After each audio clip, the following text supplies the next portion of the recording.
Turudi tena Lamu ambapo kisiwa cha Lamu pamoja na wakazi wa eneo hilo wajulikana sana kwa shughuli tofauti na za kipekee kwa muda mrefu ikiwemo utumizi wa punda. Na kama anavyotuarifu mwanahabari wetu Kadzogunga kutoka kaunti ya Lamu, licha ya kuwa punda ndio tegemeo kuu kwa shughuli zao za kila siku, wenyeji wa huko watafuta mbinu ya kuwalinda punda hao ili kufanikisha kazi zao.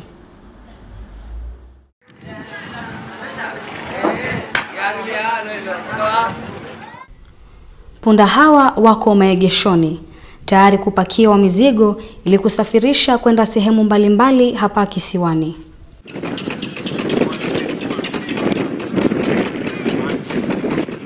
Katika kisiwa cha Lamu, punda ndio hutumika sana na shughuli za usafiri. Hii ni kufuatia vichochoro vyembamba vilivyoko katika mitaa mingi hapa kisiwani.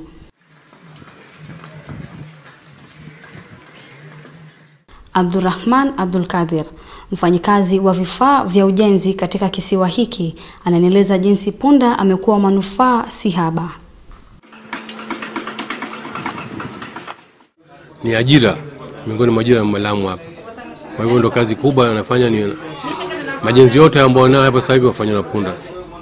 Kwa hiyo wenye punda wanafaidika, wanapata maisha yao, wanamjenga nyumba yao, wameoa, wana watoto, wanasomesha kwa punda. Kwa hivyo kazi nzuri inakwenda. Ni dhahiri kuwa wenyeji wa Lamu wamepokea vyema fadhila wanazozipata kutoka kwa mnyama huyu, kwani wameanzisha hospitali maalum na ya pekee humu nchini inayoshughulikia afya za punda hawa.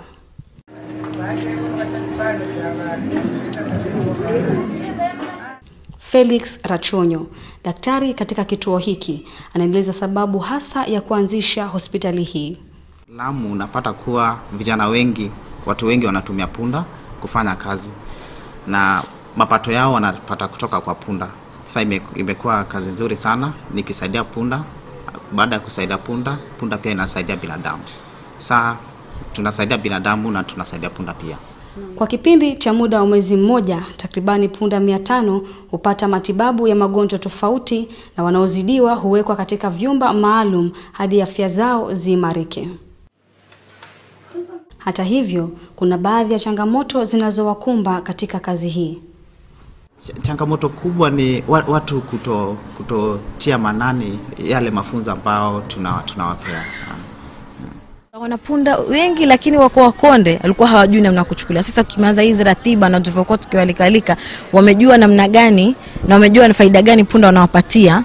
Kwa hivyo wao wafaa kuangalia vizuri ndio waweze kuwasaidia. Kwa hivyo wamechukulia vizuri jamii, na tunashukuru sana kwa hilo, ingawa tutarajia wazidi kuendelea na wazidi kuangalia punda vizuri.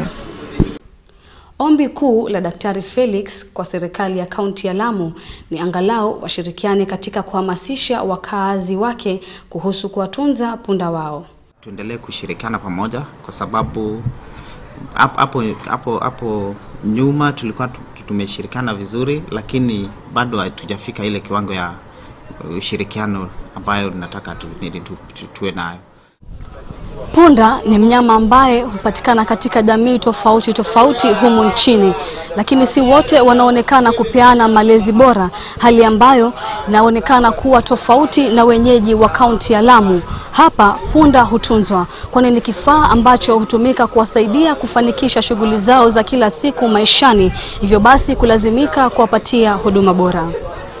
Kadzogunga, Pwani TV, habari za Mwambao.